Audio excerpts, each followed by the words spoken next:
Are 1 हो जाता, this is for air. तो ये फॉर्मूला जो है this comes out 1/4 pi epsilon naught into q1 q2 divided by the distance whole square.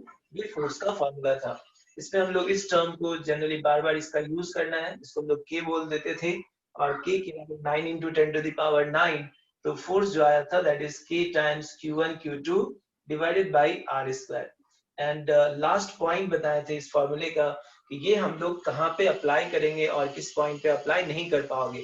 तो इसको अप्लाई करने का कंडीशन था ये या तो पॉइंट चार्ज होना चाहिए, तब तुम इसको यूज कर सकते हो डायरेक्टली।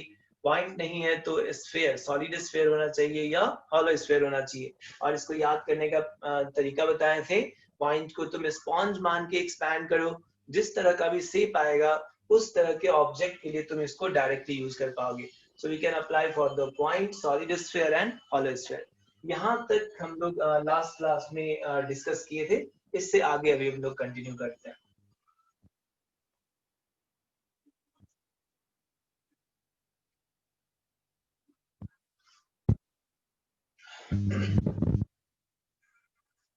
देखो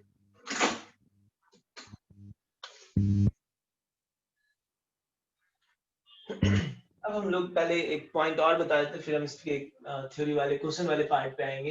दैट इज योर, या चलो उस पॉइंट को ही पहले बता देते हैं।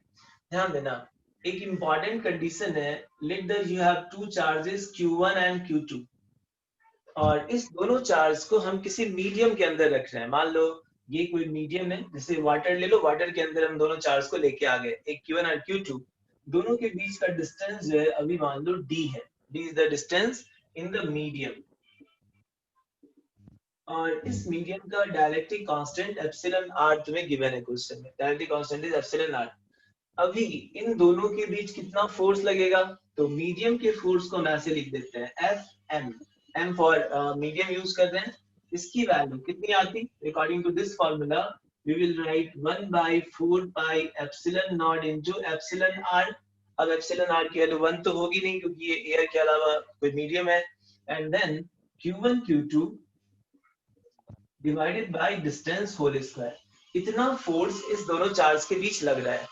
अब तुमसे कंडीशन क्या बोला, इन दोनों चार्ज को इस मीडियम से बाहर निकाल लो। अभी मीडियम पानी के अंदर, मान लो वाटर के अंदर रखा हुआ है, इन दोनों चार्ज को हम वाटर से बाहर निकाल के एयर में ले आए, और एयर में इतने डिस्टेंस पे एडजस्ट कर रहे हो, लेट Q1 एंड Q2। दोनों के बीच अब हम डिस्टेंस कितना बना रहे हैं, x। पहले d डिस्टेंस पे था मीडियम में, दोनों को अब एयर में हम x डिस्टेंस पे रखे हुए हैं।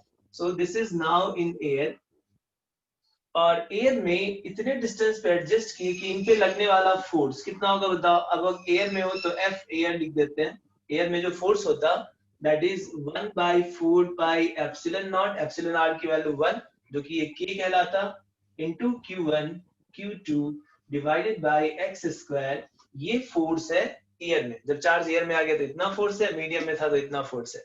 अब तुमसे कह रहा है कि इस चार्ज के बीच का डिस्टेंस ऐसे एडजस्ट करो, मतलब x की वैल्यू इस तरह से एडजस्ट करो कि एयर में लगने वाला फोर्स और मीडियम में लगने वाला फोर्स क्या हो जाए, इक्वल। सो तुमसे कह रहा है क्वेश्चन में, if F in air is equal to F in medium. ये क्वेश्चन में कह रहा है कि एयर में फोर्स और यहाँ का फोर्स इक्वल है, तो दोनों को हम इक्वेट कर रहे हैं। जब इक्वेट करोगे तो क्या आएगा, कंडीशन ध्यान से देखना। F in air is 1/4 pi epsilon naught into Q1 Q2 divided by x square is equals to F in the medium is equals to 1/4 pi epsilon naught epsilon।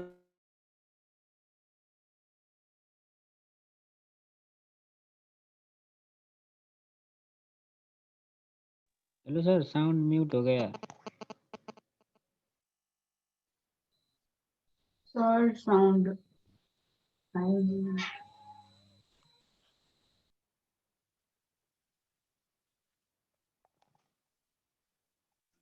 एक छिन है divided by epsilon r times the d square है ना, 1 by epsilon r times d square। Cross multiply करो, so you get x square is equals to epsilon r times the d square। So the value of x is under root of epsilon r times the d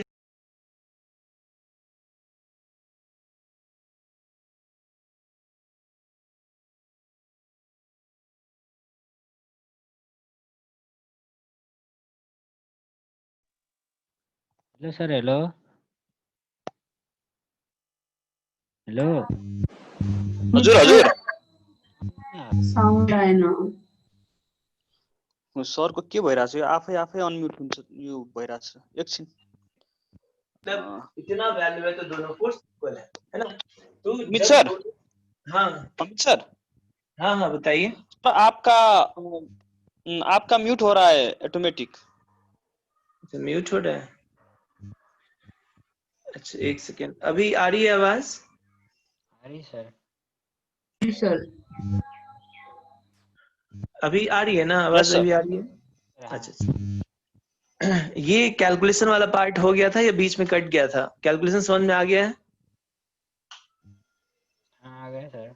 नहीं sir अच्छा चलो मैं दोबारा से बता रहा हूँ, ध्यान से सुनिए। देखो हम ये बोले कि जब ये तुम्हारा मीडियम है, मीडियम में दो चार्ज को रखे Q1 एंड Q2 को, तो इनके बीच का जो फोर्स है वो इतना होता है। F in the medium is 1/4 epsilon naught epsilon r Q1 Q2 by d square. ये कूलम्ब्स लॉ लगा है। ये तो क्लियर है, इसमें तो दिक्कत नहीं है। क्लियर है सर।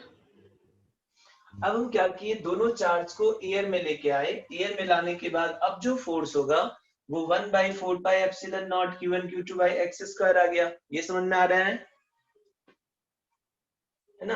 अब ध्यान देना एयर में ये फोर्स और मीडियम में इतना फोर्स। अब क्वेश्चन में तुमसे बोला कि इस दोनों फोर्स की वैल्यू अगर इक्वल है ना, दोनों फोर्स का जो अमाउंट है, if the two forces are equal, हम दोनों फोर्स को इक्वेट किए और इक्वेट करने के बाद ये टर्म सॉल्व करने के बाद फाइनली यहाँ तक पहुंचे। इस कैलकुलेशन में तो दिक्कत नहीं है ना?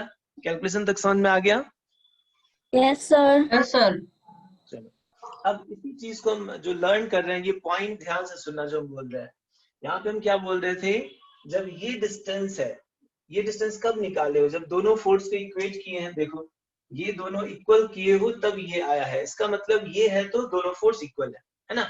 तो जब हम डिस्टेंस दो चार्ज के बीच इतना मेंटेन करके रखते हैं तो एयर का फोर्स एंड मीडियम का फोर्स सेम रहता है। मतलब फोर्स पे कोई फर्क नहीं पड़ा कि दो चार्ज तुम्हारा एयर में रखा हुआ है या दो चार्ज वाटर के अंदर रखे हुए हो। वाटर के अंदर रखे हो तब भी उतना ही फोर्स, एयर के अंदर रख रहे हैं तब भी उतना ही फोर्स, अगर डिस्टेंस एयर में इतना होता है। तो इतना डिस्टेंस मैनेज करने से क्या हुआ, मीडियम चेंज करने से कोई फर्क नहीं पड़ा। तो एक स्टेटमेंट लिख लेना यहाँ पे, नीचे लिखो statement. So if we arrange the distance,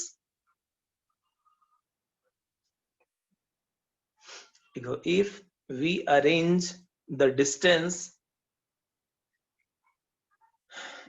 if we arrange the distance, x equals to, ये लिख लेना equation, x equals to under root epsilon r times d, x equal to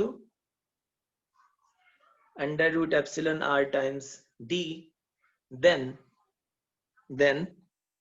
there will be no effect on force,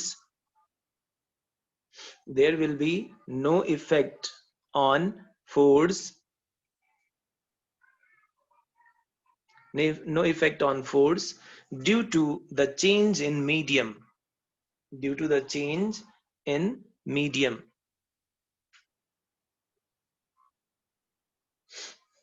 due to the change in medium, है ना? Medium change करने से force पे कोई फर्क नहीं पड़ा, है ना? यहां तक आगे समझ में? अभी हम इस कंसेप्ट पे एक क्वेश्चन पूछेंगे, अगर डाउट है तो पूछ लो। देखो हम हर टॉपिक पे जो भी पढ़ाते हैं उस पे छोटे छोटे क्वेश्चंस को एक्सप्लेन कर रहे हैं ताकि तुम्हें उस चीज को अप्लाई करना भी आ जाए, है ना? ये नहीं केवल फॉर्मूला पढ़ते जा रहे हो। किसी को डाउट है इतने में जो अभी तक एक्सप्लेन किए हैं? माइक ऑन करके बोलो।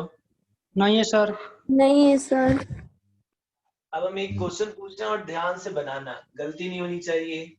मान लो तुमसे कहा ये वाटर लेवल है, मान लो यहाँ से यहाँ, इससे नीचे वाटर है एंड इस वाटर का dielectric constant epsilon r given है। अब एक चार्ज हम क्या करते हैं ना, ये वाटर का ऊपर वाला सरफेस है, इससे ऊपर इधर एयर था और नीचे वाटर है, इस लेवल से नीचे वाटर ऊपर एयर।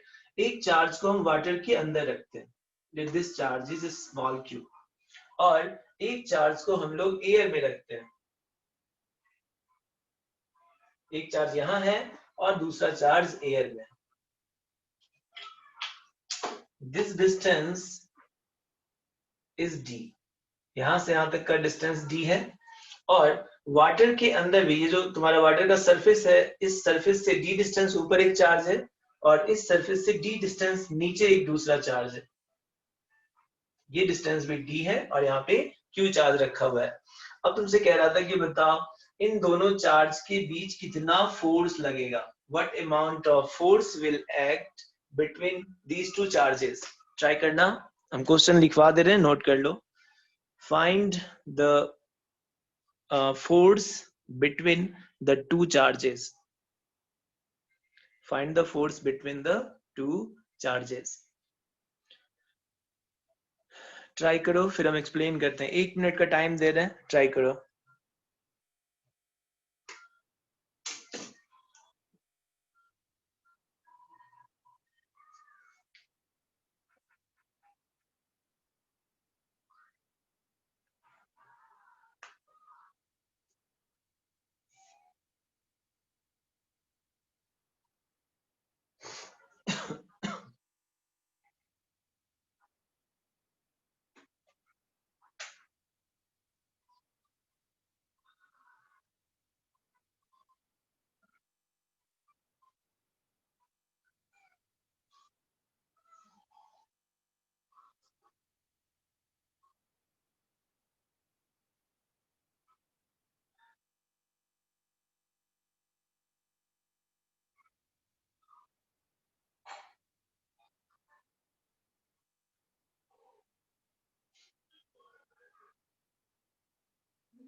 आया किसी बच्चे का आंसर?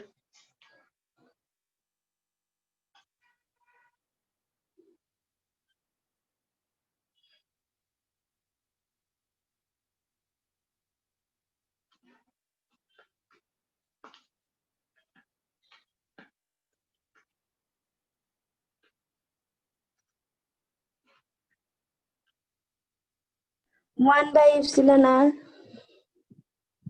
1 by epsilon r। और भी कुछ?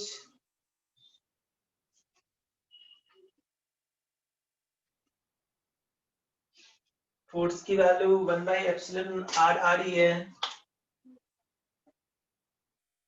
केवल ये आ रहा है।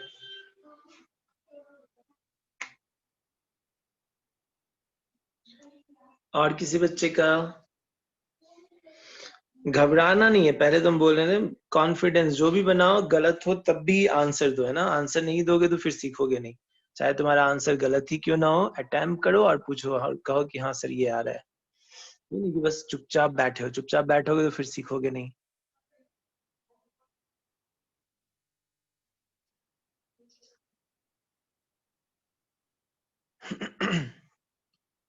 और किसी बच्चे का आया?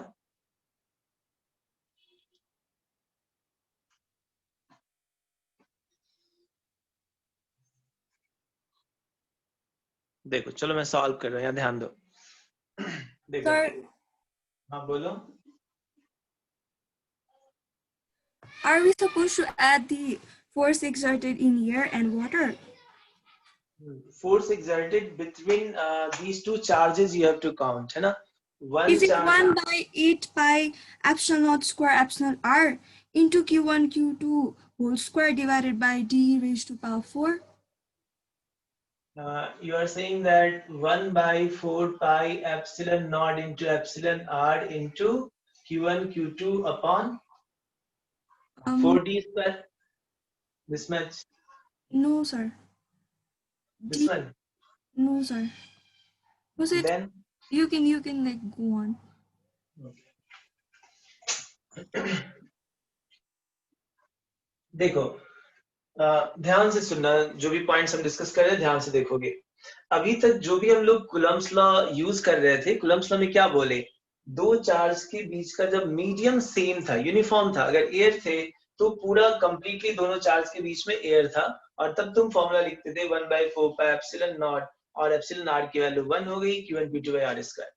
जब दोनों चार्ज के बीच में हम यहाँ पे बोल रहे थे वाटर है, तो कंप्लीट वाटर है, ऐसा नहीं कि Q1 और Q2 के बीच में कुछ दूर वाटर है, कुछ दूर एयर है, कुछ दूर कुछ और मेटल है। दोनों चार्ज के बीच में मीडियम अगर यूनिफॉर्म है, then you can easily apply the Coulomb's law, and that is 1/4 pi epsilon naught into epsilon r की वैल्यू अगर कंप्लीट यूनिफॉर्म मीडियम है तो epsilon r की वैल्यू तुम्हें फिक्स पता है। लेकिन अगर मीडियम अलग अलग हो गए तो epsilon r क्या रखोगे ये तुम नहीं जानते हो। तो इसलिए मेरा मेन टारगेट क्या है, हम कोशिश करेंगे दोनों चार्ज के बीच का मीडियम यूनिफॉर्म बना ले। अगर एयर है तो थ्रू आउट एयर रहे, वाटर है तो थ्रू आउट वाटर रहे। और इसके लिए हम ये फॉर्मूला तुम लोगों को बताएं ताकि हम इस फॉर्मूले के हेल्प से मीडियम को कन्वर्ट कर सके। ध्यान देना, ये चार्ज हम क्या करते हैं ना, इस वाटर वाला जो डिस्टेंस है डी, ये डी डिस्टेंस किसमें है, वाटर में। इस वाटर को इक्विवेलेंट एयर वाले डिस्टेंस में कन्वर्ट करते हैं। तो देखो ये डिस्टेंस ऑलरेडी एयर में था, तो मैं यहाँ पे लिखते हैं charge Q and this distance is D, और ये तुम्हारा जो सरफेस था वो वाटर वाला सरफेस है, ये वाटर का सरफेस है। ये जो D डिस्टेंस है वो किस में है, मीडियम में, और हम चाहते हैं कि मीडियम के डिस्टेंस को एयर में कन्वर्ट करें।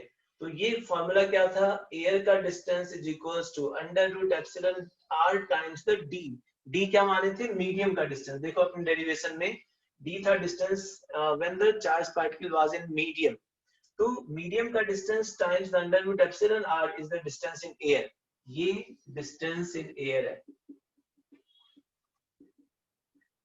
ये डिस्टेंस इन मीडियम है। तो ध्यान से देखना, ये जो तुम्हारा डिस्टेंस है मीडियम में, इस डिस्टेंस को कन्वर्ट करोगे एयर में तो क्या आता, under root r times distance in medium is d। So इस डिस्टेंस को, जो पहले d था, इस डिस्टेंस के जगह पे हम लिख रहे हैं under root epsilon r times d। ये डिस्टेंस पहले d डिस्टेंस पे रखा हुआ था चार्ज, अब हम इस चार्ज को इस पॉइंट से इतने डिस्टेंस पे रखेंगे, तो अब ये मेरा डिस्टेंस एयर में है। और ऐसे कन्वर्जन करने से फोर्स पे कोई फर्क नहीं पड़ता है, ये पॉइंट हम यहाँ पे लिख चुके थे इस फॉर्मूले में। जब ये डिस्टेंस को इतने से रिप्लेस करोगे तो एयर का फोर्स और मीडियम का फोर्स सेम होता है, मीडियम चेंज करने से फोर्स पे कोई फर्क नहीं पड़ा। तो या तो तुम डी डिस्टेंस मीडियम में रख के फोर्स निकालो, या इस डी डिस्टेंस को एयर में कन्वर्ट कर लो। इस चार्ज को अब हम एयर में इतने डिस्टेंस पे रख देंगे, यहाँ पे इन दोनों के बीच जो फोर्स आएगा वही फोर्स यहाँ पे लगना है, क्योंकि इस डिस्टेंस को बदलने से फोर्स अनचेंज रहता है, इस फोर्स की वैल्यू सेम रहती है जब इतना डिस्टेंस है। तो अब ये डिस्टेंस भी क्या है, एयर में, ये भी इक्विवेलेंट डिस्टेंस एयर में आ गया। अब दोनों चार्ज के बीच का मीडियम क्या हो गया बताओ, एयर हो गया ना, थ्रू आउट एयर हो गया। तो हम डायरेक्टली फॉर्मूला लिख सकते हैं, force is equals to 1/4 pi epsilon naught into epsilon r is 1, क्योंकि इसके बीच में कंप्लीट एयर मीडियम है, so एयर का epsilon r 1 होता है, तो यहाँ पे 1 लिखे। then q1 q2, so q into q divided by, what is the distance between the charge now, it is d plus, ये डिस्टेंस कितना है, under root epsilon r times the d whole square. तो ये मेरा force लगा जब हम charge को एयर में लेके आए, और यहाँ का फोर्स और यहाँ का फोर्स सेम होना है। तो ये कंसेप्ट समझ में आया। ये फॉर्मूला तुम ध्यान से देखो, इस फॉर्मूले को हम क्या बोल रहे थे, ये फॉर्मूला क्या है, मीडियम का डिस्टेंस अगर d है तो एयर का distance under root epsilon r times d होगा। यहाँ पे मीडियम का डिस्टेंस d है तो इसके करस्पॉन्डिंग एयर का distance under root epsilon r times d होगा। तो ये एयर का डिस्टेंस, ये मीडियम का डिस्टेंस सेम है, और इसको इसमें कन्वर्ट करेंगे तो फोर्स में कोई फर्क नहीं पड़ेगा, क्योंकि ये फोर्स इक्वेट करके ही ये फॉर्मूला लाए हो। तो समझ में आया या टफ लगा बता? समझ में सर। आगे समझ में? जी सर। गुड, चलो नोट करो, जल्दी से इसको नोट करो। फॉर्मूला सही से देखना, अपने आप क्लियर हो जाएगा, कहीं पे दिक्कत नहीं आएगी।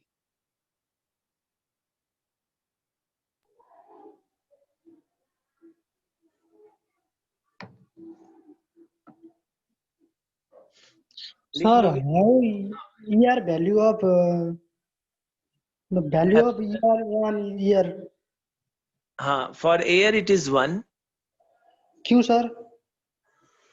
एयर का ना डायलेक्ट्रिक कांस्टेंट 1 ये एज्यूम किया गया है, क्यों ये वैल्यू माना गया है ना, ठीक है। सबसे लेस डेंसर मीडियम कौन सा है? एयर। है ना, और एयर के लिए एप्सिलॉन आर 1 एज्यूम किया गया है, ठीक है, बाय डेफिनेशन है वो वैल्यू, ओके सर। और नहीं तो प्रैक्टिकली नहीं तुम्हें होता सर? क्या बोल रहे हो? प्रैक्टिकली? प्रैक्टिकली निकाल सकते हो, ऐसे नहीं है कि मतलब हम ऐसे बोल रहे हैं, तुम प्रैक्टिकली निकालोगे तो आएगा, फॉर्मूले में वैल्यू रखो, इसी को तुम ऐसे रखो, देखो बता रहा है, जब यहाँ पे ये दो चार्ज रखेंगे, एयर रखोगे, ये फॉर्मूला लगाओगे 1/4 pi epsilon naught Q1 Q2 by r square, यहाँ पे एप्सिलॉन आर रख लो और फोर्स रख लो, ठीक है। अब तुम किसी भी इंस्ट्रूमेंट से क्या करो, दो चार्ज रखो और इस पे कितना फोर्स लग रहा है इंस्ट्रूमेंट से काउंट कर लो, एयर में रख के, तो ये F की वैल्यू समझ में आ गया, एप्सिलॉन नॉट जानते हो, और इस सब की वैल्यू रखोगे तो सॉल्व करने के बाद एप्सिलॉन आर की जो वैल्यू है वो 1 आ जाएगी। तो ये प्रैक्टिकली निकाल सकते हो, ऐसा नहीं है, दो चार्ज ले लिए, कितना फोर्स लग रहा है किसी इंस्ट्रूमेंट के हेल्प से वो फोर्स मेजर कर लो और फोर्स की वैल्यू रखो एयर में, ये फॉर्मूला होता है जनरल, एप्सिलॉन आर निकालोगे तो 1 आएगा एयर के लिए। जी सर। चलो नोट कर लिए इतना, ठीक है, अब इतना समझ में आ गया अच्छे से ना?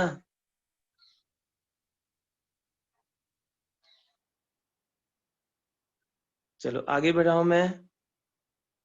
जी सर। चलो देखो next one,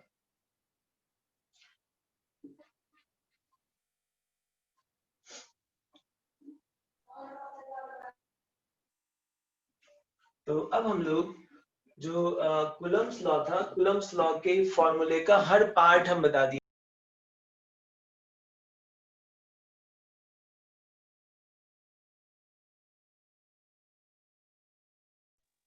Sir, you have been muted, sir. Sir, we cannot hear you. एकछिन वेट गर त, म सरलाई भनिरहेको छु। Amit sir,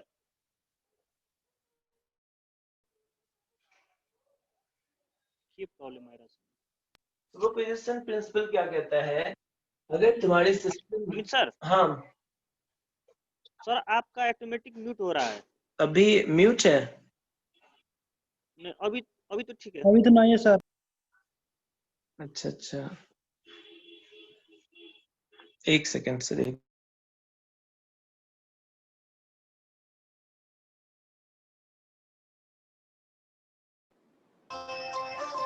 Okay, love you.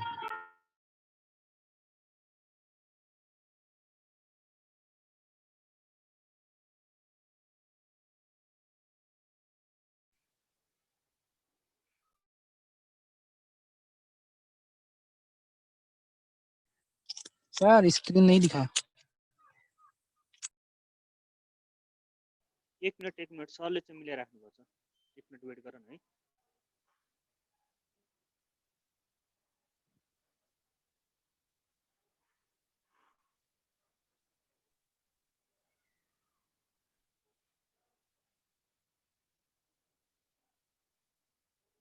Amit sir,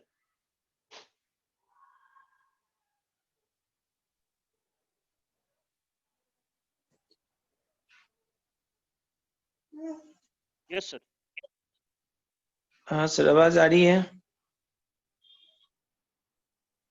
ji sir आ रही है अच्छे से। चलो लिखो, सुपरपोजिशन प्रिंसिपल लिखना, एक सेकंड ध्यान दो। हाँ सर। अगर सिस्टम में बहुत सारे चार्जेस होंगे ना, इस चार्ज को Q0 कह लो, यहाँ पे जो चार्ज है वो Q1, इस पॉइंट पे जो चार्ज है Q2, ये charge Q3। So if in A system more than 2 charges आते हैं, कूलम्ब्स लॉ में 2 चार्ज था, अगर 2 से ज्यादा चार्ज है तुम्हारे सिस्टम में, तो किसी पर्टिकुलर चार्ज पे जो फोर्स निकालोगे वो सारे चार्ज के कारण इस पे लगने वाले फोर्स के वेक्टर सम के बराबर होता है। तो जैसे यहाँ ध्यान दो, 4 चार्जेस हम कंसीडर कर रहे हैं, एक चार्ज Q0 है और मुझे Q0 पे फोर्स निकालना है, तो Q0 पे कौन लगाएगा, ये भी फोर्स लगाएगा, ये भी फोर्स लगाता और ये भी फोर्स लगाता, और सिंपल सा कैलकुलेशन क्या है, चार्ज के आसपास नंबर ऑफ चार्जेस काउंट कर लो, जितने चार्ज होंगे उतने फोर्स लगेंगे। तो इस चार्ज के आसपास अभी हम 3 चार्ज कंसीडर कर रहे हैं, तो इस पे 3 फोर्सेस को दिखाओगे। अब इसका फोर्स देखो, ये दोनों जो चार्ज है एक दूसरे को, अभी हम प्लस मान रहे हैं तो दोनों प्लस एक दूसरे को क्या करते हैं, रिपेल। ऐसे फिंगर रखेंगे और ये दोनों ऐसे रिपेल कर रहे हैं, तो ये वाला फिंगर जिधर जाएगा वो इस पे फोर्स, ये वाला फिंगर जिधर जा रहा है वो इस पे फोर्स होता। तो ऐसे हम फिंगर्स को रखे, ये दोनों ऐसे रिपेल करते तो इस पे इस डायरेक्शन में फोर्स लगा और इस पे फोर्स इधर लगेगा, लेकिन हम इस पे काउंट नहीं कर रहे हैं, हमें क्वेश्चन में कह रहा है कि इसी पे काउंट करो, तो इस पे फोर्स इधर लगा। फिर दूसरा, इस दोनों के बीच का फोर्स, ऐसे फिंगर्स रखोगे ये दोनों रिपेल करते, ये फिंगर इस साइड जा रहा है तो इस पे फोर्स लगा, ये वाला फिंगर इधर जा रहा है तो इस पे फोर्स इस साइड लगा। This is your F2। Similarly in दोनों के बीच का फोर्स, ये दोनों एक दूसरे को रिपेल करते, इस पे फोर्स इस साइड और इसका फोर्स इस पे इधर लगना है, तो ये फोर्स F3 आया। तो इस पे ये 3 फोर्सेज लगे, इस पे भी फोर्स लगेगा, इस पे भी फोर्स लगेगा, लेकिन हम अभी इस पे कंसीडर नहीं कर रहे हैं, जिस पे पूछेगा उस पे, तो हमें इस पे फोर्स निकालना है। तो इस पे लगने वाला जो टोटल फोर्स लिखोगे, that force is the vector sum of all forces, तो F1 vector plus F2 vector and plus F3 vector, ऐसे हम लोग ऐड कर लेंगे और इसी को हम लोग क्या बोलते हैं, सुपरपोजिशन प्रिंसिपल। तो सुपरपोजिशन प्रिंसिपल क्या कहता है, in case of system of charges, force on a particular charge is the vector sum of all forces acting on that। और दूसरा पॉइंट, इन दोनों के बीच, ध्यान से सुनो ये पॉइंट, इन दोनों के बीच मान लो ये सब चार्ज नहीं होता और इन दोनों के बीच फोर्स की वैल्यू आती 10 न्यूटन, कूलम्ब्स लॉ लगाते Q1 Q2 by R square और फोर्स मान लो 10 न्यूटन आया, तो ये दोनों चार्ज नहीं है तब भी इनके बीच का फोर्स 10 न्यूटन होगा। ये दोनों चार्ज को यहाँ पे रख दोगे तब भी इनके बीच का फोर्स 10 न्यूटन ही रहना है। कहने का मीनिंग क्या हुआ, ये चार्ज यहाँ पे रहे या ना रहे, इनके प्रेजेंट या एब्सेंट होने से इन दोनों के बीच लगने वाला जो फोर्स है वो इंडिपेंडेंट होता है, चाहे ये चार्ज रहेगा या नहीं रहे, दोनों के बीच का फोर्स सेम रहना है। ये स्टेटमेंट समझ में आया? Again, sir, once time. अच्छा, हम लैंग्वेज में लिखवा रहे हैं, हम देखो ध्यान से क्या बोले।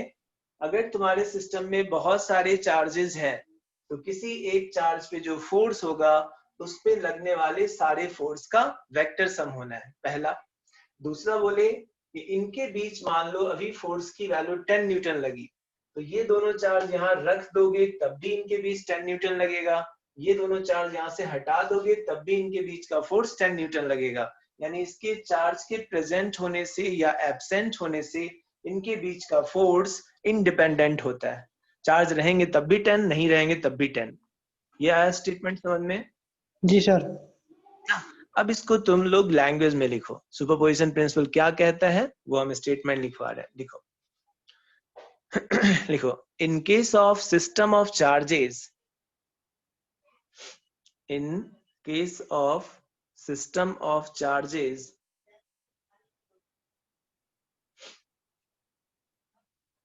in case of system of charges, net force on a particular charge, net force on a particular charge, net force on a particular charge is the vector sum, net force on a particular charge is the vector sum of all forces, is the vector sum of all forces acting on that charge, is the vector sum of all forces acting on that charge, and acting on that charge, and force between any 2 point charges, and force between any 2 point charges force between any 2 point charges is independent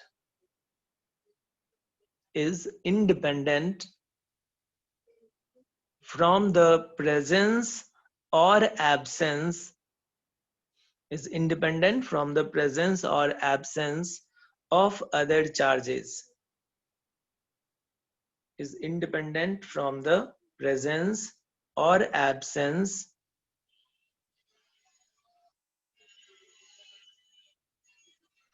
from the presence or absence of other charges.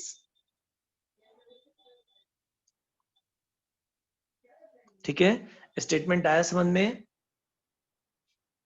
Ji sir. है ना, ध्यान दो।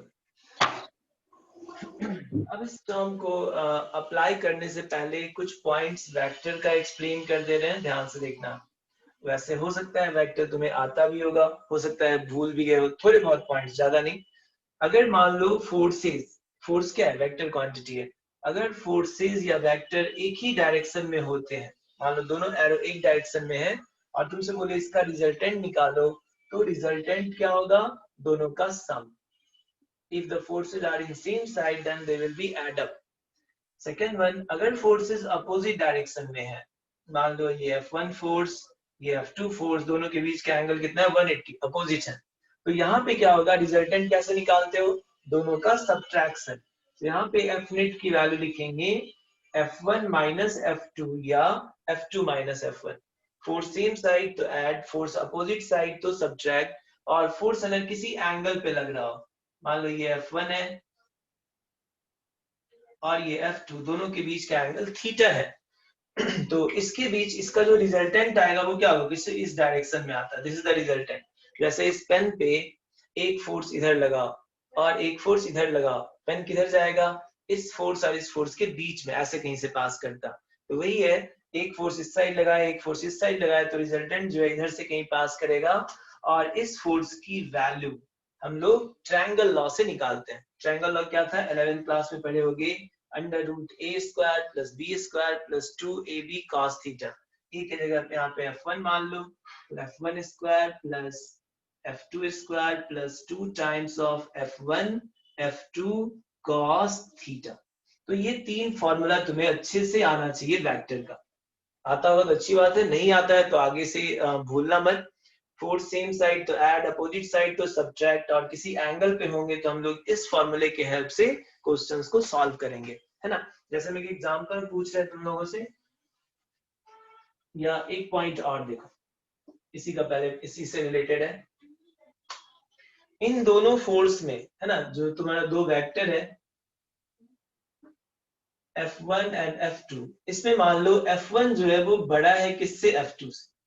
जो force बड़ा होगा, object उस force की तरफ ज्यादा जाएगा। जैसे मान लो मैं एक फोर्स ऐसे लगाए और एक फोर्स इस डायरेक्शन में लगाए, ये फोर्स बड़ा होगा तो ये पेन इस फोर्स की तरफ ज्यादा आएगा, और इस फोर्स और इस फोर्स में ये फोर्स बड़ा हुआ तो ये पेन इस फोर्स की तरफ ज्यादा मूव करेगा। तो इन दोनों पे डिपेंड करता है। F1 F2 में अगर F1 बड़ा हुआ तो इन दोनों का जो रिजल्टेंट है वो इस F1 की तरफ ज्यादा आएगा, इस तरफ ज्यादा बेंड होगा। सिमिलरली F1 एंड F2 में मान लो F2 बड़ा है F1 से, तो अगर F2 बड़ा हुआ तो रिजल्टेंट जो है इसका F2 की तरफ ज्यादा जाएगा, so resultant will be closer to F2। And the third one, if the two forces are equal, let F1, ये फोर्स F2, और दोनों इक्वल है, F1 इक्वल्स टू F2, तो इस केस में जो रिजल्टेंट है वो एग्जैक्ट बाइसेक्टर होना है। तो इस केस में जो रिजल्टेंट होगा उस केस में ये एंगल और ये एंगल सेम होंगे, ये θ1 तो ये एंगल भी θ1। तो इतने पॉइंट्स वेक्टर के अच्छे से आने चाहिए। किसी को डाउट है इतने में? टर्म समझ में आया?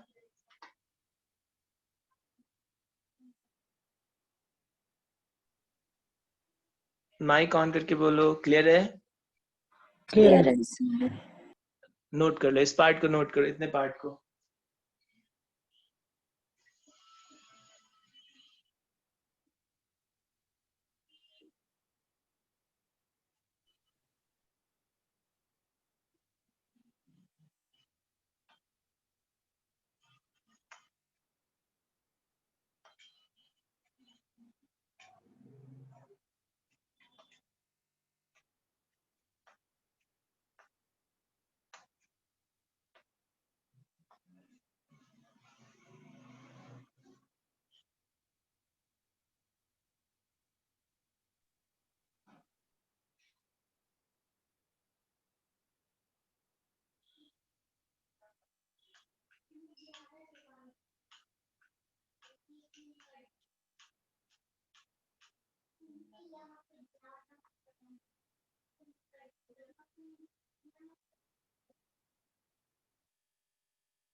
लिख लिए?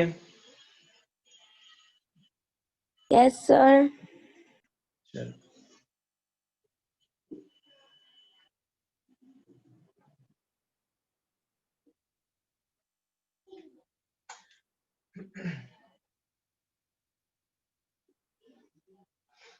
क्वेश्चन ट्राई करना। यहाँ पे लेट +2 कूलम का चार्ज है, इस पॉइंट पे -4 कूलम का चार्ज है, और एक चार्ज ओरिजिन पे यहाँ पे +1 कूलम का चार्ज। ऐसे चार्जेस हैं, ये x axis and this is your y axis. ये डिस्टेंस लेट 2 मीटर और ये डिस्टेंस भी चलो 2 मीटर ले रहे हैं। तुमसे कहा ओरिजिन पे जो चार्ज है, इस पॉइंट पे जो +1 कूलम का चार्ज है, इस पे फोर्स बताओ। Force find force on 1 coulomb charge. 1 coulomb charge पे कितना फोर्स लग रहा है ये बताना है। पहले तुम लोग खुद से ट्राई करो, फिर हम एक्सप्लेन करते हैं, देखते हैं तुम लोगों को सुपरपोजिशन एंड कूलम्स लॉ आया है या समझ में नहीं। पहले खुद से अटेम्प्ट करके बताओ कितना आ रहा है आंसर, और आंसर को ना के टर्म में ही रखना है। जैसे तुम फॉर्मूला इन दोनों के बीच लगाते हो, के Q1 Q2 by distance whole square, ये फॉर्मूला लगाओगे तो आंसर में के टर्म में ही छोड़ देना, के की वैल्यू मत रखना 9 × 10⁹, वो हम लोग बाद में रखेंगे। इन टर्म्स ऑफ के तुम्हारा आंसर कितना आ रहा है ये बताओ।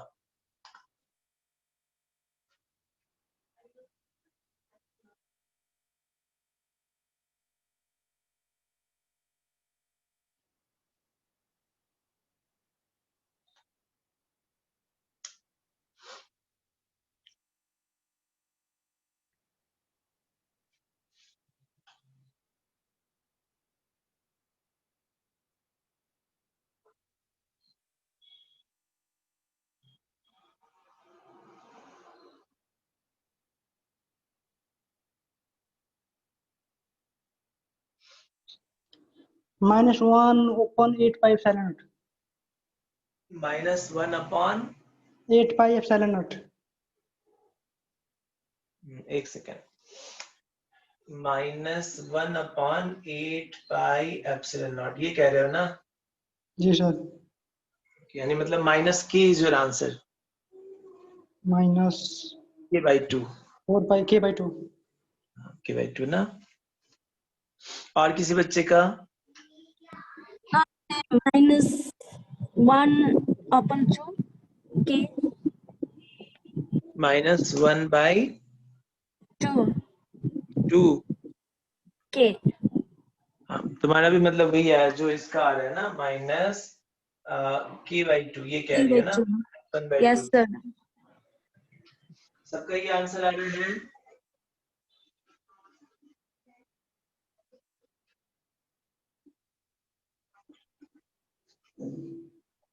चलो ध्यान दो, मुझे पहले ये बताओ, इस चार्ज पे हमें इस पे निकालने नहीं बोल रहा, हमें इस वाले चार्ज पे फोर्स निकालना है। इस चार्ज पे कितने फोर्स लगेंगे? 1 2 3 4, कितने फोर्स लगेंगे इस पे? 2 फोर्स। 2 फोर्स। इसका फोर्स और इसका फोर्स है ना, इसके कारण इस पे फोर्स किधर लगेगा? डायरेक्शन बोलो। ये चार्ज इस पे किधर फोर्स लगेगा? +x - x +y - y, किस डायरेक्शन में? -x। -x है ना, ऐसे ये प्लस और ये प्लस, ऐसे फिंगर्स रखो। इसलिए किसी को दिक्कत है तो ऐसे फिंगर्स रख के देखो, है ना, स्टार्टिंग में, फिर आदत आ जाएगी तो अपने आप समझ में आ जाएगा डायरेक्शन कैसे। दोनों पे फिंगर रखो। ये वाले पे फोर्स पूछ रहे थे, ये दोनों प्लस प्लस है, रिपेल करते तो इस पे इधर फोर्स लगता है, इस पे इस साइड, तो इस पे जो फोर्स लगा वो इस डायरेक्शन में, इसको हम लोग F1 कह लेते हैं। दूसरा, ये इस पे किधर फोर्स लगाता बताओ? ये माइनस इस पे किधर फोर्स लगाता? डायरेक्शन बोलो।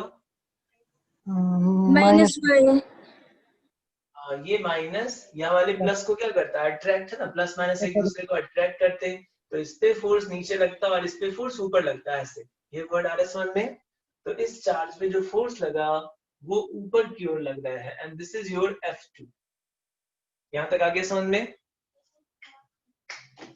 तो पहला काम है जब भी सुपरपोजिशन हो, डायरेक्शन देखो। अब उसके बाद हम इसका मैग्नीट्यूड लिखते हैं। तो जब हम F1 वेक्टर का मैग्नीट्यूड लिखेंगे, F1 इनके बीच का फोर्स माने, तो इनके बीच कूलम्ब्स लॉ लगाओगे। सो K इंटू Q1 के प्लेस पे 2, Q2 के प्लेस पे 1 divided by distance whole square. Distance 2 है, so 2 whole square. This comes out 8 2 cancel, so K/2। Similarly F2 की वैल्यू देखो कितनी होती। F2 इन दोनों के बीच का फोर्स है, तो इन दोनों के बीच का फोर्स कूलम्ब्स में लगाओगे तो क्या लिखेंगे बताओ इनके बीच? K Q1 की जगह पे चलो 1, Q2 की जगह पे 4 या -4। यहाँ पे क्या लिखे? सर तो पॉजिटिव नहीं होता है ना सर? हाँ, हमेशा plus value. This divided by distance whole square. Distance is 2, so 2 whole square. This comes out K आ गया है ना, 4 and 4 कैंसिल। तो अब हम तुमसे पूछे कि नेट फोर्स क्या होगा, तो नेट फोर्स क्या किए, दोनों को ऐड कर लिए या सब्ट्रैक्ट कर लिए, ये बताओ क्या किए तुम लोग? 8 का नहीं है, क्या किए? सब्ट्रैक्ट, 8। ऐड किए। तो ऐड जी करोगे K प्लस K/2 तो 3K/2 हो जाता। तुम लोग का तो आंसर ये आया है। ये कैसे डायरेक्ट माइनस माइनस 4 -4. अच्छा, माइनस करेंगे ये बोल रही हो? Yes, sir. -4। अच्छा, अब ध्यान दो, ध्यान से सुनना। इसलिए हम तुम लोगों को, मुझे पता था वेक्टर में थोड़ा बहुत तुम लोग जरूर फंसोगे, है ना, या आता होगा या मिस कर रहे होगे। ध्यान देना। हम क्या बताएं, जब फोर्सेस सेम डायरेक्शन में रहते हैं तब ऐड करते हैं ना, कि दोनों को ऐड करोगे। जब फोर्सेस अपोजिट होंगे तब सब्ट्रैक्ट करेंगे। तुम लोग F1 F2 तक तो सही से निकाले, इसका मैग्नीट्यूड इतना है। अब नेट निकालने के लिए, नेट का मतलब ये नहीं कि हमेशा ऐड कर दिए। ऐड करोगे या सब्ट्रैक्ट करोगे, ये कौन डिसाइड करेगा कि इन दोनों का डायरेक्शन किधर है। इसका डायरेक्शन इस साइड, इसका डायरेक्शन ऊपर, तो दोनों क्या है, सेम डायरेक्शन में भी नहीं है, अपोजिट डायरेक्शन में भी नहीं है। तो इन दोनों को ना तो हम ऐड करेंगे ना सब्ट्रैक्ट करेंगे। ये दोनों किसी एंगल पे हैं, इनके बीच का एंगल कितना है, 90। और जब वेक्टर्स एंगल पे होते हैं तो कौन सा फॉर्मूला यूज करते हो, ट्रायंगल लॉ। अंडर रूट, अभी पढ़ाए थे formula, F1 square plus Plus F2 F2 square square plus plus F2 F1 F2 cos theta. ये लगाना था, ना कि ऐड करना था और सब्ट्रैक्ट करना था। आगे से ये सब गलती मत करना, ठीक है? इसलिए हम हाईलाइट करने के लिए तुम लोग ये सब जी छोटा सर, छोटा जी सर। एग्जांपल लेना है। हमेशा देखना, जब तुमसे नेट पूछा, नेट का मतलब ब्लाइंडली नहीं कि नेट मतलब ऐड करना, ऐसा कभी नहीं होता। नेट वेक्टर्स में तुम्हें ये देखना है कि एरो कैसे है, सेम साइड है या अपोजिट साइड है या किसी एंगल पे है। यहाँ एंगल पे है इसलिए हम ये फॉर्मूला लगाएं। अब वैल्यू रखो। F1 की वैल्यू कितनी है, K/2, so we write here K/2 whole square plus F2 की वैल्यू कितनी, K square plus K/2 K into cos 3K/2 उल्टे बस।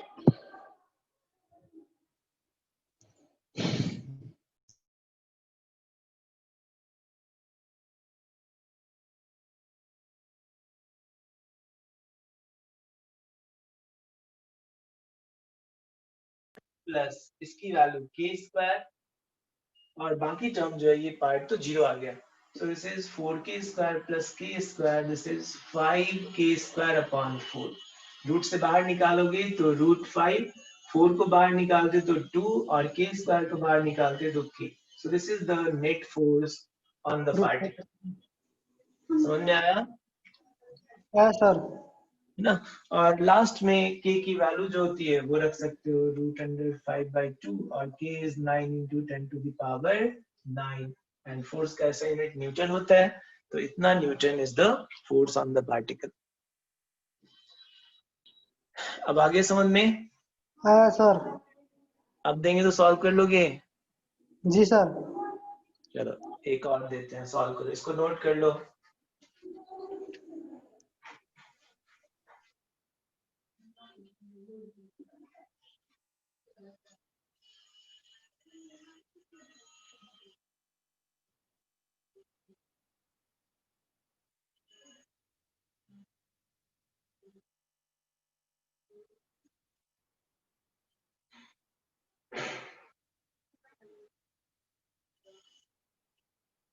यहाँ पे ये A है, this is your B, this is your C। तुमसे कहा A वाले पॉइंट पे जो चार्ज है उस पे फोर्स बताओ। What is the force on the charge at point A? Calculate करना। और तुम लोगों को आज क्लास के बाद हम वर्कशीट सर को बोलेंगे, वो तुम लोगों को शेयर कर देंगे, ठीक है? आज हम सर को भेज देंगे, फिर सर तुम लोगों को आज इस पे न्यूमेरिकल्स दे देंगे प्रैक्टिस करने के लिए।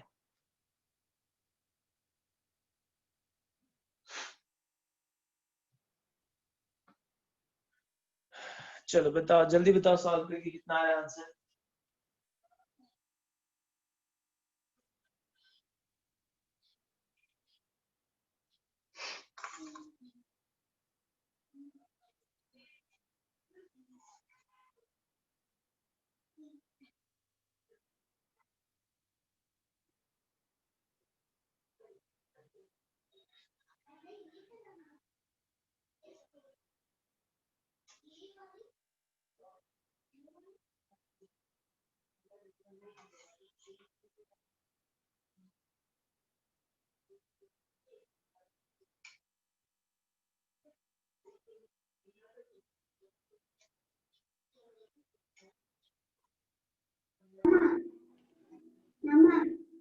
क्यू के times Q square upon x square.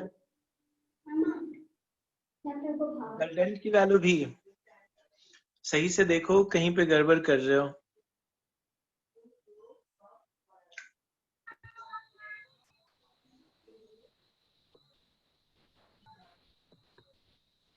B में माइनस है सर। नहीं नहीं नहीं, तीनों जगह पे प्लस चार्ज है ना। प्लस है तो रिजल्टेंट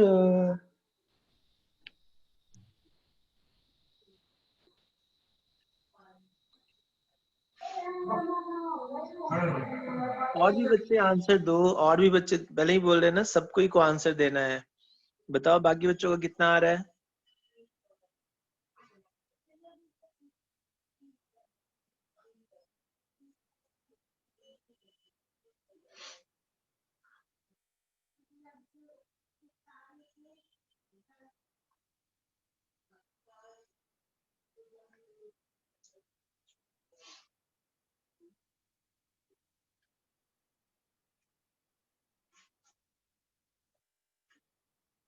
देखो यहाँ ध्यान दो।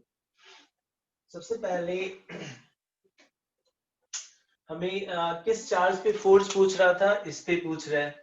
तो इस चार्ज के आसपास कितने चार्जेस है पहले वो काउंट करो। एक चार्ज यहाँ है, एक चार्ज यहाँ है, तो इस पे दो फोर्स लगेंगे। इस चार्ज का भी फोर्स लगेगा और इस चार्ज का भी फोर्स लगता।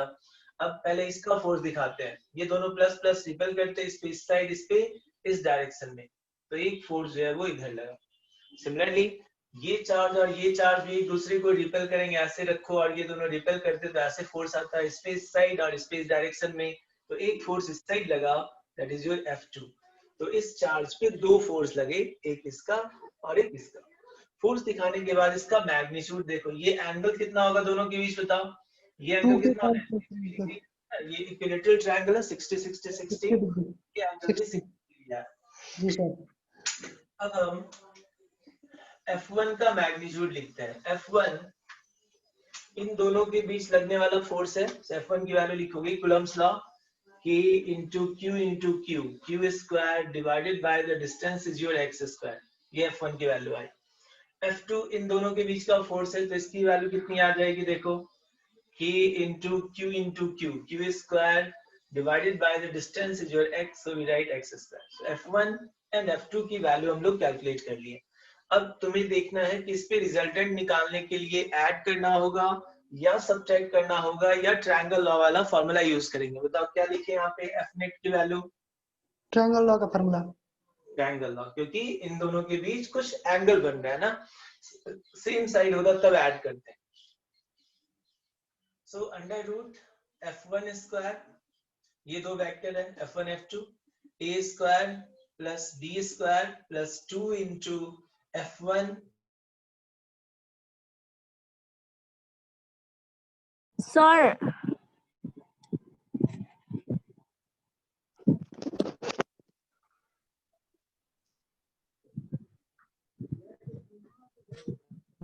sir.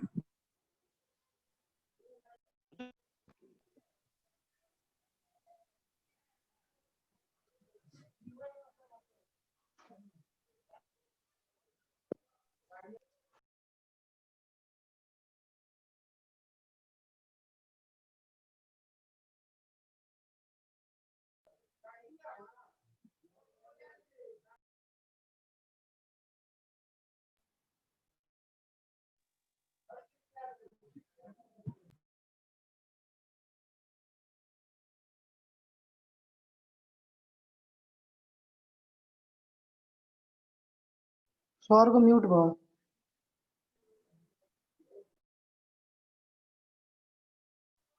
एकछिन वेट गर त सरको फेरि म्युट भयो के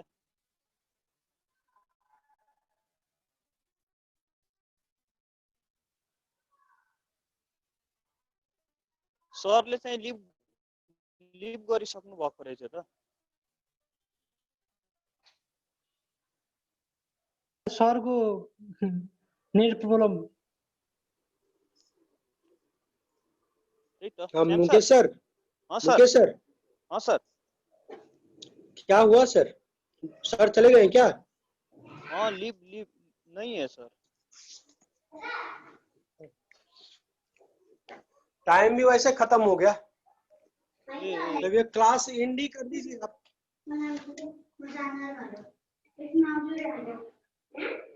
ल ठिक छ केही छैन अब भोलि हामी क्लास गरौँ ल यो सरको चाहिँ प्रब्लम आएको होला टाइम पनि सकिन लाग्थ्यो सक्यो आज राम्रो म्याथ क्लास हुँदैन हो आज हुँदैन है हजुर अनि सुन न बायो सबैजनाको तुरुन्तै ग्रुपमा स्टार्ट गर्नुहुन्छ हो यो क्वेशन का आंसर मिल्यो बायोको क्लास चाहिँ बायोको क्लास कस्तो हो भने हाम्रो श्याम सरले यस्तो छ हाम्रो सरको टाइम नमिलेर हो हामीले बायोको नगर्ने मेन चाहिँ अब चाहिँ हामीले चाहिँ फोकस चाहिँ वेटिङ जुन एक्जाम वेटिङ क्वेशनहरुको लागि अब गर्ने हो क्या यो रनिङको लागि अलि गाह्रो भइरहेछ क्या रनिङ स्टुडेन्टहरुको टाइम मिल्दैन अब हामी चाहिँ खाली वेटिङ जो छन् उनीहरुको लागि चाहिँ क्लास स्टार्ट उति रेगुलर बेसिसमा क्लास हुन्छ सर कसैलाई के प्रब्लम छ भन त सोध अहिले सर त आज बायो क्लास हुँदैन आसे बुझिरा हैन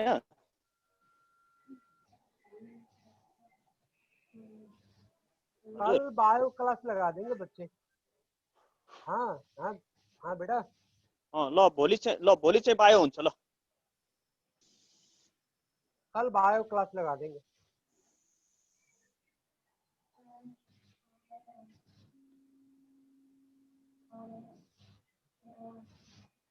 हेलो हेलो हुन्छ सर हाँ हाँ ओके सर बच्चे ओके लोग सर अब सुन्ने भेटौँला हाँ तो कल मैं बायो का क्लास आप में बायो कितने जन है बायो मान लीजिए आप लोग बस अभी मेरे को लग रहा है कि 6-7 जन है 6 जने हैं तो उसमें से बायो कितने हुए म त फिजिक्स हो फिजिकल हो म बायोमा एक्स्ट्रा म्याथ पनि हो बायो बायो मात्र के 2 जने 2 हुए बायो और श्याम सर दुईजना हाँ जी प्योर फिजिकल छ अच्छा 2 जना के बाद बाकी सभी बायो का है आप लोग सर जी धेरै सर जसो जी बायो छ बायो क्लास राख्नुपर्छ ठीक है कल मैं बायो क्लास लगा देता हूँ और आप लोग ऐसे फ्रेंड सबको भी थोड़ा जोड़िए क्योंकि इतने कम स्टूडेंट पे बैच चलाने में बहुत दिक्कत हो जाएगा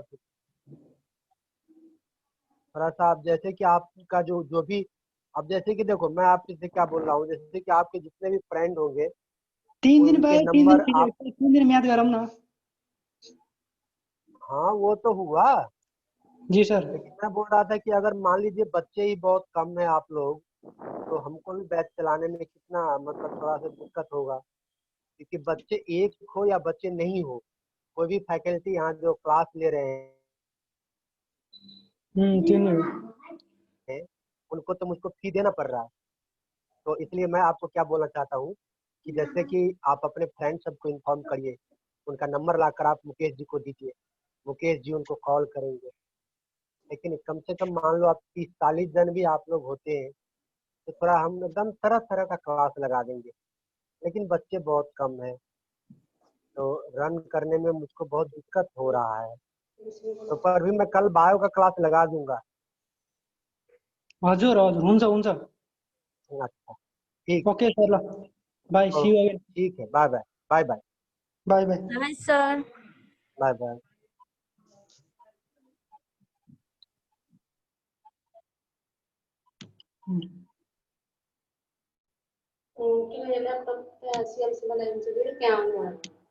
हेलो। हजुर सर। हाँ हाँ, आ गया तुम लोगों का answer? Yes, sir. Yes sir एकछिन Sir, अच्छा वो, हाँ बोलो। 3k square upon x. हाँ हाँ, under root 3 square upon x square. Actually मेरा मोबाइल स्विच ऑफ हो गया ना क्लास लेते लेते। ठीक है, चलो हम अगली क्लास में फिर आगे कंटिन्यू करेंगे। हाँ ठीक है, ओके। ओके।